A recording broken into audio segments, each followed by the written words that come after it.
История легендарной амакинской геолого-разведочной экспедиции тесно переплетена с Нюрбинским районом и Нюрбой. С 1953 года по 1991 годы она базировалась в Нюрбе. За это время были открыты 9 коренных месторождений алмазов, в том числе крупнейшие в мире кимберлитовые трубки «Мир», «Удачная», «Юбилейная».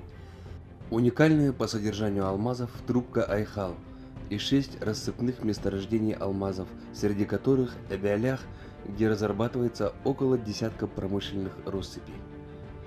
На базе открытых геологами Амакинской геолого-разведочной экспедиции алмазных месторождений в январе 1957 года был создан Трест Якут-Алмаз, ставший впоследствии одной из крупнейших алмазодобывающих компаний мира, акционерной компании Алароса. Амакинка по праву является родной матерью алмазодобывающей промышленности страны, сделавшей ее алмазной державой.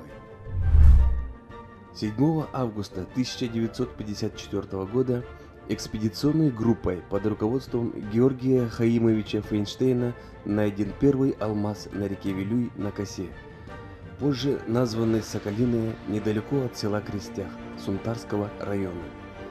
21 августа 1954 года геологом Ларисой Анатольевной Попугаевой была обнаружена кимберлитовая поверхность, впоследствии получившая название Зорница. Это была первая в Советском Союзе алмазная трубка, коренное месторождение алмазов. На следующий год в этой местности открыли еще 10 трубок, в том числе богатейшую по алмазам Удачную. Зорница стала для геологов своеобразным полигоном по овладению пироповым методом поисков кимберлитовых тел. В поисках алмазов участвовало много местных жителей. В период становления поисковых работ якуты-венки помогали как искусственные проводники. Позже, с начала 1950-х годов, появилось много дипломированных работников из якутской молодежи, геологов, геофизиков, горняков, буровиков, обогатителей, топографов. Их вклад в становление алмазной промышленности неоценим. Единственный дважды лауреат Государственной премии СССР из якутов Кулунтарий Григорьевич Наговицын, выпускник Нюрбинской школы номер 1.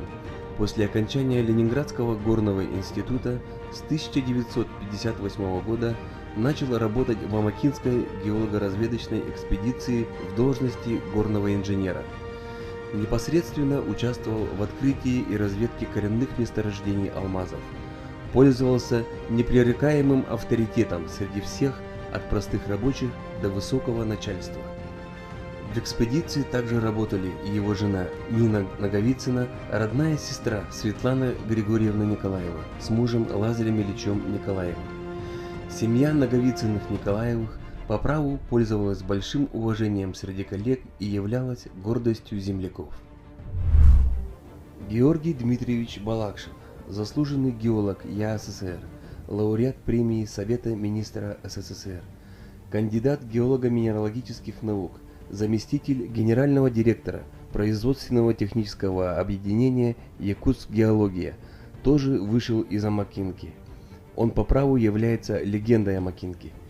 Кроме своих достижений в геологоразведке, Георгий Дмитриевич является бардом, спортсменом. Вместе со своим другом, известным советским российским поэтом Евгением Евтушенко, они совершили сплавы по рекам Якутии. Впоследствии Евтушенко посвятил Якутии своему другу Георгию Балакшину несколько своих стихов, ставшими одними из лучших в произведении поэта.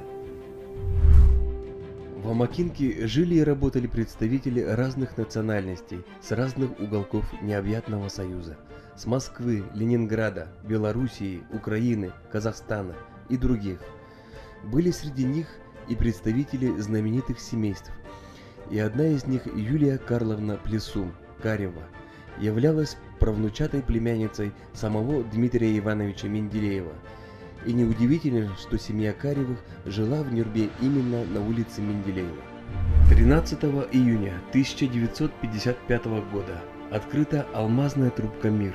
Закурили трубку мира, табак отличный. Хабардин-Елагина-Авдиенко.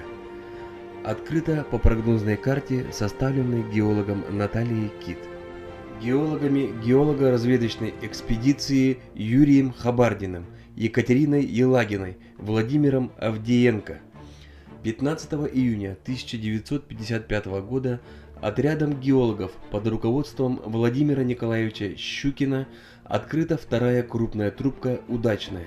В составе отряда были Алексей Сдота, Владимир Тарасов, Алексей Соколов и семья Каюров Иннокентий и Татьяна Винокуровы с грудным ребенком Кешей.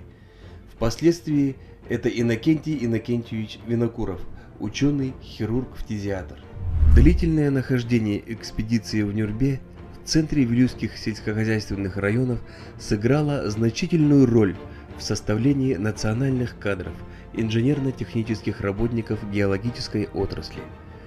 В экспедиции выросли замечательные специалисты: Кулунтарий Григорьевич Наговицын, Петр Титович Федоров, Лазарь Ильич Николаев, Роман Дмитриевич Сметанин, Николай Никитич Федоров и многие другие. В съемочной партии отлично зарекомендовали себя шурфовщик Афанасий Самсонов, промывальщик шлихов Афанасий Петров. Имя Амакинской экспедиции навечно связано с открытием алмазов в Якутии, и этот вклад невозможно переоценить. Благодаря самоотверженному труду геологов создана алмазодобывающая отрасль, которая дала старт социальному и экономическому развитию Якутии.